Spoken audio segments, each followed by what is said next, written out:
Hi everyone, welcome to ज्ञान सागर institute. आज के लेक्चर में हम डिस्कस करने वाले हैं P Y Qs of BLLB and BCom LLB entrance examination.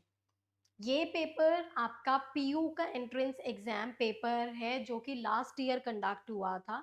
और आज इसमें जो क्वेश्चंस हम डिस्कस करने वाले हैं वो हैं आपके लीगल एप्टीट्यूड वाले क्वेश्चंस। लो पार्ट से जितने भी क्वेश्चंस आए थे वो सभी क्वेश्चंस आज हम डिस्कस करेंगे अलोंग विद देयर आंसर्स। तो सबसे पहला क्वेश्चन जो आपका है वो है, ceremonies of marriage are provided under which section of Hindu Marriage Act 1955? Basically this chapter talks about Saptapati, यानी कि शादी तब कंप्लीट मानी जाएगी जब 7 फेरे पूरे हो जाएंगे। तो ये आपको ऐसे याद हो जाएगा, 7 फेरे इज इक्वल टू सेक्शन 7। तो इसका जो करेक्ट आंसर है वो है A, that is section 7। Moving forward to the next question.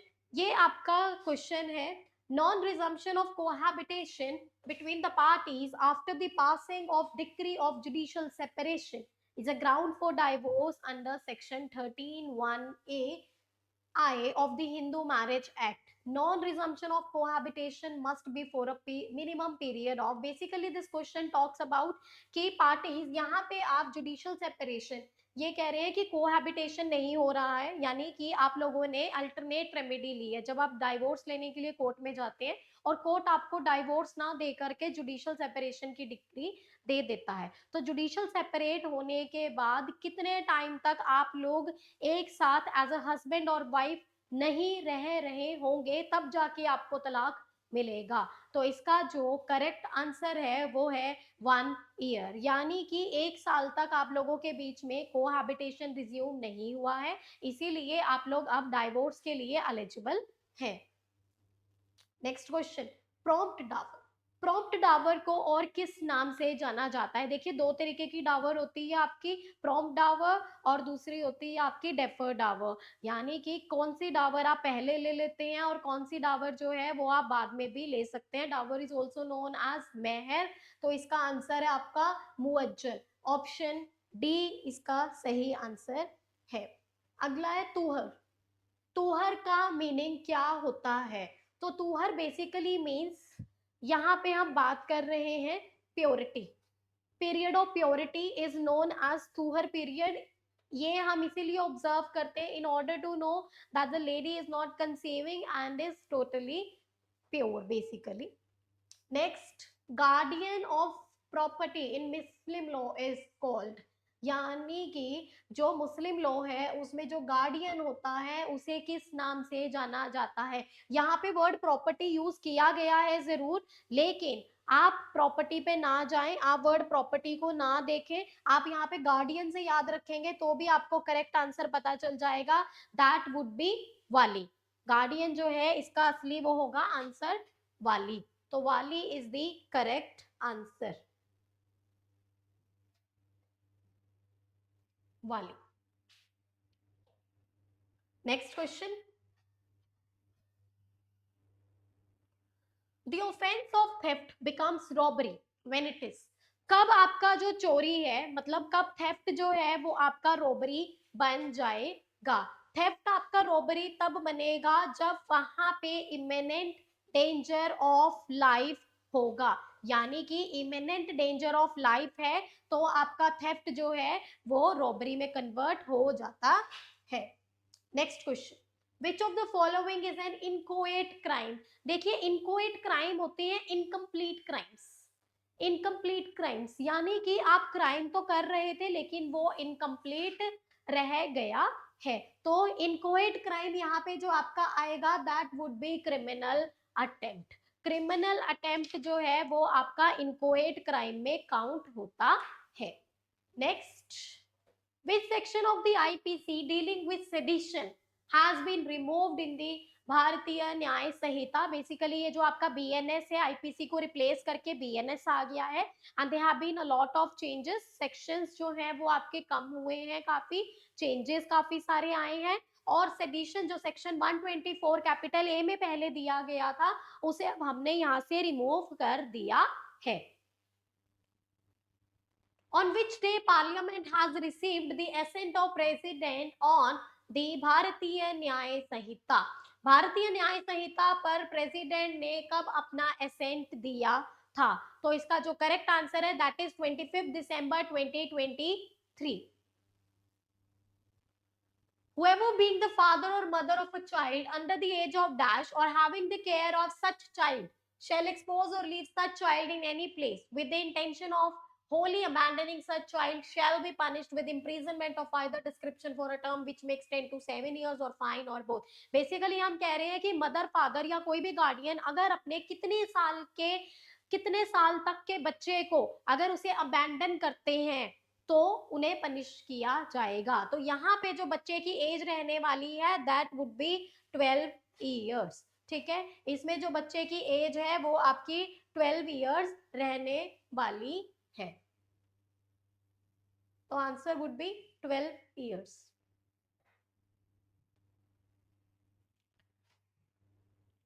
Grievous hurt, BNS के सेक्शंस आप लोगों के लिए इंपॉर्टेंट है याद करने. ग्रीवियस हर्ट बीएनएस के कौन से सेक्शन में दिया गया है? That is section 116. सेक्शन 116 में आपका यहाँ पे ये प्रोवाइड किया गया है provision. Question number 12. A obstruct a path along which Z has a right to pass.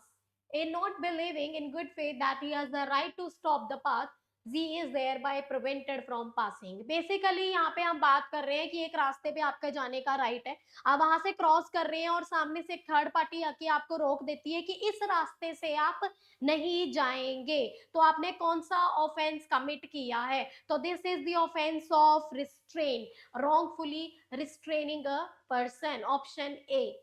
Right of private defence of the body begins. आपका जो प्राइवेट डिफेंस ऑफ बॉडी है, देखिए प्राइवेट डिफेंस हम दो चीजों को लेकर करते हैं, बॉडी एंड प्रॉपर्टी. तो प्रॉपर्टी वाला नहीं हम डिस्कस कर रहे हैं, क्वेश्चन आपका बॉडी से दिया गया है. जो प्राइवेट डिफेंस है वो कहां से आपका शुरू होता है? When a reasonable apprehension of danger to the body arises, attack on the body, public authorities have refused protection, mental peace is disturbed. तो यहाँ से आप odd one out भी कर सकते हैं, लेकिन जो इसका वैलिड आंसर है दैट इज आंसर ए, जो आपको पढ़ के ही बहुत क्लियर हो रहा है कि जैसे ही आपको खतरे का एप्रीहेंशन होगा that a reasonable danger is apprehended by you, तो आप अपना प्राइवेट डिफेंस ऑफ बॉडी को एक्सरसाइज कर सकते हैं. तो आंसर इज ए. 13 का जो आंसर है वो ए होने वाला है. Next is question number 14. Which article of the Constitution of India deals with the fundamental duty with respect to scientific temper? देखिए फंडामेंटल ड्यूटीज जो हैं ये आपकी part 4A article 51 capital A में दी गई है. और ये जितनी भी आपकी ड्यूटीज हैं, ठीक है, ये 11 ड्यूटीज हैं. शुरुआत में ये 10 थी, फिर आपकी 86 अमेंडमेंट हुई 2002 में जिसमें हमने 11th ड्यूटी भी जो है वो ऐड कर दी थी. लेकिन फिलहाल के लिए जो इसका आंसर है दैट इज 51AIH. ये यहाँ पे आपको शॉर्ट में दिए गए हैं, इसका जो कंप्लीट सेक्शन है आप याद कर सकते हो. This is basically 51 capital A और फिर यहाँ पे जो है क्लॉज एच की हम बात करेंगे. Next question 15. As per article 13 sub clause 3 of the Indian constitution law में कौन कौन सी चीजें इंक्लूड होती हैं? देखिए सीधी सी बात है, ये जो 13 है ये इसे हम जुडिशियल रिव्यू के नाम से भी जानते हैं.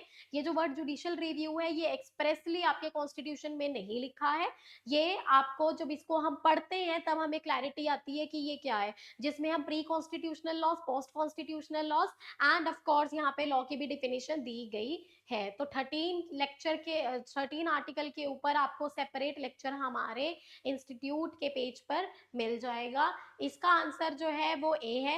Any ordinance, by law, rule, regulation, notification, custom और usage having in the territory of India the force of law. तो this is the correct answer. Next is, on which of the following ground the president of India can be impeached? Proven misbehaviour and incapacity. देखिए ए बिल्कुल गलत है, corruption नहीं है. Incapacity है लेकिन corruption यहाँ पे गलत हो जाएगा. मिसयूज ऑफ पावर नहीं है. Proved misbehaviour is a part, violation of the constitution नहीं है. तो यहाँ पे या तो प्रूवन मिसबिहेवियर लिखा हो, प्रूव्ड मिसबिहेवियर लिखा हो, या फिर इनकैपेसिटी को वहां से हटा के यहाँ पे लिख दिया जाए. ये आपका करेक्ट आंसर होगा. इन चारों में से जो आपका आंसर है that is C, proved misbehaviour. Next, question number 17. In which of the following cases did the Supreme Court held that an amendment of the Constitution under Article 368 was law within the meaning of Article 13? देखिए 13 judicial review की बात करता है, तो यहाँ पे amendment का question को चैलेंज किया गया था कि क्या अमेंडमेंट भी जुडिशियल रिव्यू के स्फीयर में आता है या नहीं आता है। तो यहाँ पे कुछ सीरीज ऑफ केसेस आए जिसमें उन्होंने बोला कि नहीं, अमेंडमेंट जो है वो भी एक तरीके का लॉ है और वो जुडिशियल रिव्यू में जरूर काउंट होगा। तो इसका जो करेक्ट आंसर है वो है आपका B, Golaknath versus state of Punjab के केस में ऐसा हेल्ड हुआ था। During the proclamation of national emergency, life of the House of People can be extended by Parliament for a period of, कि ये कह रहे हैं जब भी इंडिया में नेशनल इमरजेंसी लगेगी तो हाउस ऑफ पीपल यानी लोअर हाउस लोकसभा की बात कर रहे हैं, तो लोकसभा वैसे 5 साल के लिए होती है, लेकिन इमरजेंसी के केस में ये जो लोकसभा वाला टाइम पीरियड है इसे हम कितने टाइम तक एक्सटेंड कर सकते हैं। तो इसका आंसर है not exceeding 1 year at a time, यानी आगे भी कर सकते हैं लेकिन एक बारी में सिर्फ 1 साल तक ही करेंगे, उसके बाद फिर आगे बढ़ाने का सोचेंगे। Next 19. Which article of the Indian Constitution provides power, privileges, etc. of House of Parliament and the member and committees thereof? यानी कि पावर प्रिविलेजेस की बात करें, हाउसेस ऑफ पार्लियामेंट के पावर प्रिविलेजेस कौन से आर्टिकल में दिए गए हैं? This is article 105. Who prorogue the houses of parliament? House of parliament को प्रोरोग कौन करता है? तो इसका आंसर है प्रेसिडेंट। प्रेसिडेंट के पास ही ये एक्सक्लूसिव पावर है। Question number 21. Total number of member of legislative council of state shall no case be less than, ये लेजिस्लेटिव काउंसिल ऑफ स्टेट की बात कर रहे हैं। देखिए स्टेट में एक हमारे पास लेजिस्लेटिव असेंबली होती है और एक लेजिस्लेटिव काउंसिल होता है। जो काउंसिल होता है वो हर एक स्टेट में आपको नहीं मिलेगा, only several states have legislative councils. तो इन्होंने पूछा है किससे कम नहीं होने चाहिए, कम से कम कितने होने चाहिए? 40 ये अगला आपका केस स्टडी है। देखिए इंकिंग वर्सेस फिलिप केस दिया हुआ है आपको। फैक्ट्स जो थे, एक छोटा बच्चा है Michael Charles king was on his tricycle on Bristol road London. A taxi cab driver while backing his cab hit the tricycle. The mother of child who was inside her home some 70-80 yards away heard boys scream. She came out and saw tricycle of his son under the taxi cab, but the child was not there, who came to home with slight injury. Lady suffered nervous shock followed by illness for which she claimed damages. Basically बच्चे का accident होता हुआ देख के बच्चा was okay, slight injury हुई थी, mother को यहाँ पे थोड़ा सा इलनेस हुआ, नर्वस शॉक लगा, जिसके लिए उन्होंने डैमेजेस क्लेम किए हैं। तो यहाँ पे सवाल है डैमेजेस कौन क्लेम करेगा? The boy, the mother, boy और मदर दोनों को मिलेंगे या फिर डैमेजेस किसी को भी नहीं मिलेंगे? तो डैमेजेस सिर्फ बॉय को मिलेंगे, क्योंकि यहाँ पे हम देख रहे हैं रिमोट कोज हमें नहीं देखना है, हम यहाँ पे इमीडिएट कोज देखेंगे जो कि है slight injury to the boy. ये आपका नेक्स्ट केस स्टडी है, पेज वर्सेस स्मिथ वाला केस है। प्लेंटिव जो है मोटर एक्सीडेंट में अनहर्ट है, बट उससे यहाँ पे एक साइकेट्रिक इलनेस हो जाती है जो उसे पहले भी हुआ था, ठीक है, but was in remission the time. अब ये केस डिसाइड करते हुए हाउस ऑफ लॉ lay down that tortfeasor must take his victim as he finds him.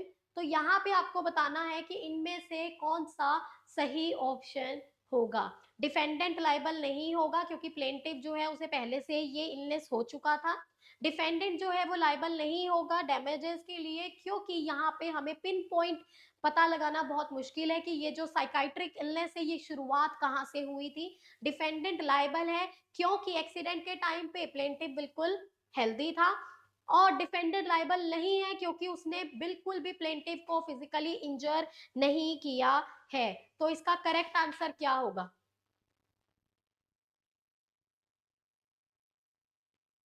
इसका करेक्ट आंसर सी होगा। डिफेंडेंट को हम लाइबल करेंगे क्योंकि at the time of accident plaintiff जो भी है उसे पुराने वाली इलनेस बिल्कुल भी नहीं थी और उस टाइम पे वो बिल्कुल ठीक था, और जो उसकी इलनेस वापस आई है वो उस नए एक्सीडेंट की वजह से हुई है, for which he can claim damages. Question number 24. Civil claim for defamation. Civil claim में डेफामेशन का डिपेंडेंट के खिलाफ कब निकाला जाएगा? देखिए सीधी सी बात है, डेफामेशन आपकी दो तरीके की होती है, ये भी हम बहुत बार डिस्कस कर चुके हैं।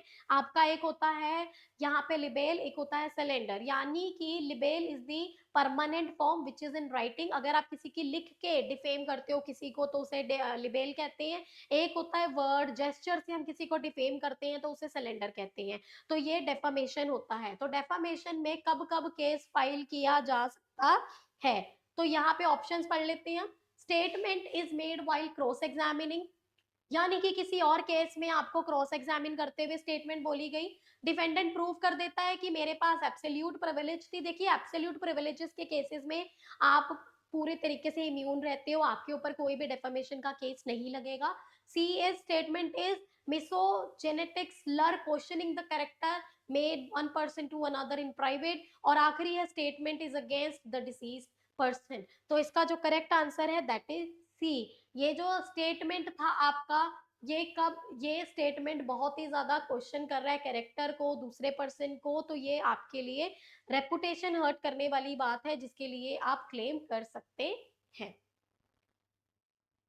मैक्सिम्स यहाँ पे आ गया है, इनमें से ये 4 मैक्सिम आपके दिए हुए हैं। इन्होंने पूछा है लॉ ऑफ टॉर्ट्स में कौन सा मैक्सिम नहीं आएगा, तो ये चारों मैक्सिम डिस्कस कर लेते हैं। Ubi jus ibi remedium, that means कि where there is right there is remedy.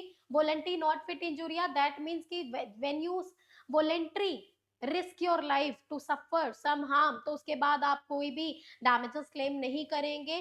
क्वी फैसेट पर एलएम फैसेट पर से ये भी आपका एक टॉट का ही मैक्सिम है, ठीक है। और लास्टली यहाँ पे आपका आ जाता है पैक्टा सर्ट सर्वेंडा, तो इसका करेक्ट आंसर है ऑप्शन डी। ये जो है पैक्टा सर्ट सर्वेंडा आपके टॉट से रिलेटेड नहीं है। 26th question, which of the following best describes the eggshell skull rule? टॉट लॉ में एगशेल स्कल रूल कौन सी स्टेटमेंट बेस्ट डिस्क्राइब करती है? पढ़ लेते हैं ऑप्शंस को। Defendant is only liable for foreseeable injuries to the plaintiff. Defendant is liable for all injuries to plaintiff even if the plaintiff had a pre-existing condition that made the injury worse. Defendant is liable only if the plaintiff injury is an ordinary and foreseeable nature. Plaintiff cannot claim damages if their injury was aggravated due to their own frailty. तो देखिए इसका answer क्या होगा? इसका answer है आपका B. Defendant liable है सारी इंजरीज के लिए, प्लेंटिफ के लिए, चाहे वो पहले से थी और खराब हो गई, but since you aggravated them तो आपको उसके लिए उसे कंपनसेट करना पड़ेगा। 27, इन द टॉट ऑफ फॉल्स इम्प्रीजनमेंट, इनमें से क्या नहीं चाहिए लाइबिलिटी को एस्टैब्लिश करने के लिए? फॉल्स इम्प्रीजनमेंट होता है जब आप सामने वाले को विदाउट एनी कोज बंद कर देते हो, वेदर सामने वाले वाज अवेयर और नॉट। पहले हम कहते थे कि सामने वाला अवेयर होना चाहिए, लेकिन अगर उसको कोई डैमेज हो जाता है तो हम कहते हैं कि awareness was not necessary. Options पढ़ लेते हैं। Restriction of movement must be total, plaintiff must be aware of restriction at the time, defendant must intend to restrict the plaintiff's movement, restriction must be without lawful justification। तो यहाँ पे जो आपका answer रहने वाला है वो है must be aware। As I said पहले हम कहते थे कि प्लेंटिव को उसके बारे में पता होना चाहिए, लेकिन later on we change this stance कि अगर सामने वाले को हर्ट हो रहा है तो if he was not aware about the false imprisonment तब भी वो क्लेम कर सकता है for the damages. Question number 28, AI generated defamation है जहां पे deep fake video misrepresent a public figure endorsing a controversial product, which of the following legal principle would mostly likely applied under tort law? tort law की बात कर रहे हैं basically. यहाँ पे एक सेलिब्रिटी की क्वेश्चनिंग है जहां पे उन्होंने एक फेक चीज को एंडोर्स किया है। तो इसमें आपके 4 MCQ यहाँ पे दिए हुए हैं, इनको चारों को एक एक करके पढ़ लेते हैं। AI generated deep fake would be considered a form of defamation by implication as it falsely attributes view to the individual causing harm to their reputation। तो इसे हम यही कहेंगे क्योंकि सामने वाले की रेपुटेशन यहाँ पे हर्ट हो रही है। In the case of Feldhaus versus Bindley, what legal principle was established regarding acceptance of an offer? ये acceptance contract law का क्वेश्चन है आपका, Feldhaus versus Bindley वाला। Silence can amount to acceptance if the offeree intend to accept, An offerer can impose acceptance by stating that silence will be considered as consent. Acceptance must be clearly communicated to the offerer or their agent to form a valid contract. An offeree's internal intention is sufficient to create a binding contract. इसका answer है आपका सी. Acceptance must be clearly communicated to the offerer or their agent to form a valid contract.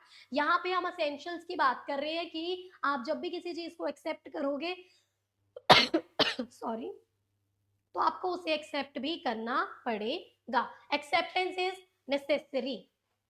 Next question. What is the meaning of quantum meruit? As much as earned. Very much clear. Section 68 से लेकर के 73 तक आपके ये cover होते हैं.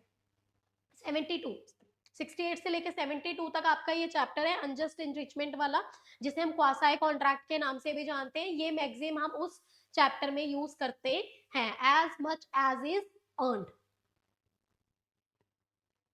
Proposal कब revoke किया जा सकता है?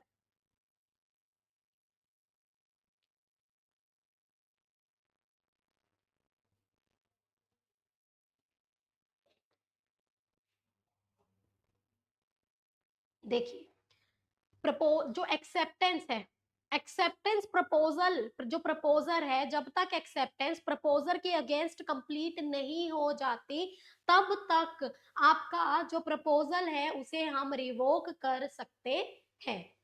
तो option C will be the answer. Proposal may be revoked at any time before the communication of its acceptance is complete as against the proposer but not afterwards. एक बार एक्सेप्टेंस कंप्लीट हो गई तो उसके बाद आप अपना प्रपोजल वापस नहीं ले सकते.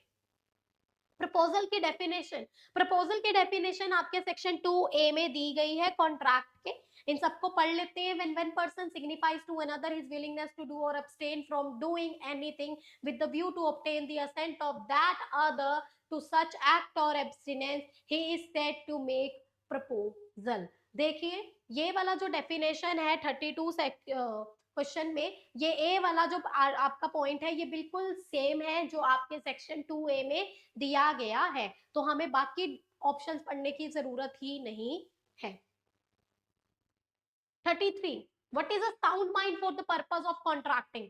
साउंड माइंड किसे कहेंगे? साउंड माइंड है एक ऐसा पर्सन जो रैशनल माइंड फॉर्म कर सकता है at the time of contract, या फिर हम कहेंगे कि that person is very much capable of understanding the nature and consequences of the act जो भी वो कर रहा है.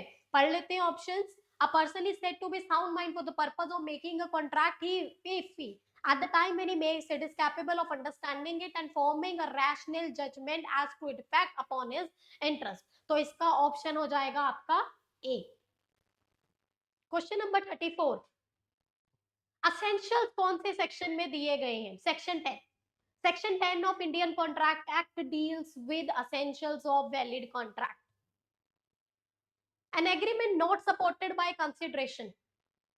Consensus ad idem. देखिए कंसेंसस एडिडम होता है basically meeting of minds. Second आपका यहाँ पे दिया हुआ ignorantia juris non excusat. That means ignorance of law is not excused. Ab initio होता है void from the very beginning. तो आंसर इसका हो जाएगा आपका nudum पैक्टम option D. Who said jurisprudence is the study and scientific synthesis the journal principles of law? देखिए जब भी आप लॉ की तैयारी करेंगे और jurisprudence पढ़ेंगे तो ये क्वेश्चन बहुत इंपॉर्टेंट है. आपको सारे ऐसे ऑथर्स के नाम उनके कोटेशंस के साथ याद करने पड़ेंगे. तो इसका जो आंसर है 36 का वो है आपका कीटोन. Law of war and peace ये किसने लिखी? Although this is a topic of your GK जो हम जनरल नॉलेज में पढ़ते हैं इसे हम, लेकिन since it is also related to international law इसीलिए ये वाला क्वेश्चन हम डिस्कस कर रहे हैं. Otherwise it is a part of your general studies only. Law of war and peace किसने लिखी थी? Hugo Grotius. Hugo Grotius is the founding father of modern international law. ये आप लोग याद रखेंगे. जो ये टर्म है सबसे पहले कॉइन की थी जर्मी बेंथम ने, लेकिन Hugo Grotius is known as founding father of modern international law. Law grows with the nation, increases with it, and dies with its dissolution, and is a characteristic of it. ये statement आपका किसने दिया था? Savigny gave this statement. ये आपके jurisprudence का part है। US Supreme Court decision in Roe versus Wade is highly controversial. ये आपके किस टॉपिक से रिलेटेड है? ये जो केस है रो वर्सेस वेड वाला, ये आपके कौन से टॉपिक से रिलेटेड है? Abortion, law relating to abortion. Distinction between static and progressive societies. Static and progressive society, static societies होती हैं जो चेंज नहीं होती हैं, तो ये आपकी डिस्टिंक्शन की थी मेन ने। मेन का जो पूरा नाम है, इनका पूरा नाम है sir Henry Maine. Jus sanguinis, इसका क्या मीनिंग है? A term related to international law, right of blood. Pari passu means, देखिए आप जब लीगल की बात करते हैं तो लीगल में आपको कुछ लीगल लैटिन वर्ड्स भी याद करने पड़ते हैं, तो ये कुछ टर्म्स हम वहीं से ही पढ़ रहे हैं। पैरी पासु, इसका क्या मतलब होता है? With an equal step. In the case of Jadhav India versus Pakistan 2019 ICC का है, what charges were brought against accused Kulbhushan Jadhav. Kulbhushan के खिलाफ जो थे वो कौन से ऑफेंसेस लगे थे? Terrorism basically. तो ये आपका एस्पियोनेज एंड टेररिज्म आ जाएगा। 44, which of the following statement is correct with respect to UDHR? UDHR is a document, इसके बहुत सारी कंट्रीज ने रेटिफाई किया हुआ है इंक्लूडिंग इंडिया। इन अराउंड 1990 में इंडिया ने इसे रेटिफाई किया था। तो ये आपकी जो डिक्लेरेशन है ये बोलती है कि सभी लोगों को पूरी दुनिया में जो ह्यूमन राइट्स हैं वो मिलेंगे ही मिलेंगे। बहुत सारी कंट्रीज ने अपने कॉन्स्टिट्यूशंस में इनसे इंस्पायर होके राइट्स को ऐड भी किया है।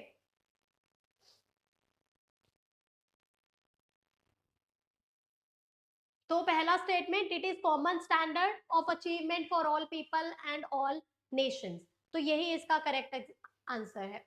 45, इंटरनेशनल लॉ और law of nation is the name of a body of rules which regulate the conduct of state in their intercourse with one another। ये स्टेटमेंट किसने दिया था? ये स्टेटमेंट दिया था आपके हंस कैल्सन ने। हंस कैल्सन ने ये स्टेटमेंट आपका दिया था।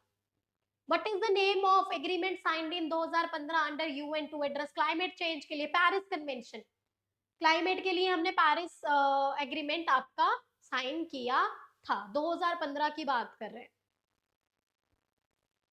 यूनिसेफ, यूनिसेफ की फुल फॉर्म, ये तो आपके यूएन की एक एजेंसी है यूनिसेफ। चिल्ड्रंस इमरजेंसी फंड, सी से चिल्ड्रन है देखिए, तो बाकी सब यहाँ पे आपके ऑड वन आउट हो जाएंगे। सी स्टैंड्स फॉर चिल्ड्रन, तो कमर्शियल नहीं है, कम्युनिटी नहीं है, क्लाइमेट नहीं है, this is children's emergency fund. Secretary general, जो यूएनओ में वाइल इन ऑफिस, मतलब he was discharging his responsibilities and अपने काम करते हुए ऑफिस, मतलब अपना टेन्योर पूरा करने से पहले इनकी डेथ हो गई थी। स्टेटमेंट का मतलब ये है कि कौन से ऐसे सेक्रेटरी जनरल हैं जिन्होंने अपना टेन्योर पूरा नहीं किया और इनकी डेथ पहले ही हो गई थी। तो इनका आंसर है बी, डैग हैमरशोल्ड, ये इनका पूरा नाम है। Which organ of UN has suspended in operation since 1994? इनमें से कौन सा अब खत्म हो चुका है? Trusteeship council. ट्रस्टीशिप काउंसिल आपका खत्म हो चुका है, it is not know more in working now. Last question of law जो इस वीडियो में हम डिस्कस करने वाले थे, UN has declared which year as the International Year of Glaciers Preservation? Glaciers preservation के लिए यूएन ने कौन से साल को डिक्लेयर किया था? तो इसका आंसर है 2025, क्योंकि ये क्वेश्चन था, ये it is a part of GK, but since international law is a part of law, इसीलिए इसे हम डिस्कस कर रहे हैं। अदरवाइज ये वाले जो टॉपिक हैं आपके जीएस का पार्ट है। आई होप आप सबको ये वीडियो में कोई इशू नहीं रहा होगा। कोई भी डाउट होता है तो आप कमेंट कर सकते हैं, और you can come for the crash course जो हमारा अभी शुरू होने ही जा रहा है। तो आप किसी भी समय इंस्टीट्यूट को विजिट कर सकते हैं in sector 34। Thank you so much for watching.